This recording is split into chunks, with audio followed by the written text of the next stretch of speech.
মানুষ জীবনে সব সময় চিন্তা করে, ভাবতে থাকে যে তার জীবনে কতই না সমস্যা।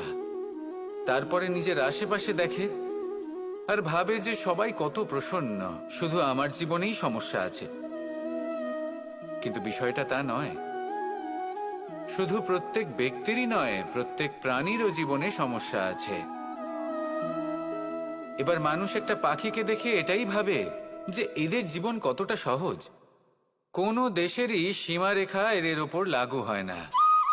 কোথায় থাকবে সেই নিয়েও কোনো ভাবনা নেই। কত শান্তির জীবন এদের। তারপর সে একটা পিঁপড়েকে দেখে আর এটা ভাবে কি অসাধারণ, এদের তো সারা জীবনই মাটির উপরেই অতিবাহিত হয়, খাবারটাও মাটিতেই পেয়ে যায়। কি শান্তির জীবন এদের। কিন্তু যখন কোনো ঝড় আসে তখন সবার আগে সেই পাখির বাসাটাই ঝড়ে ভেঙে যায়।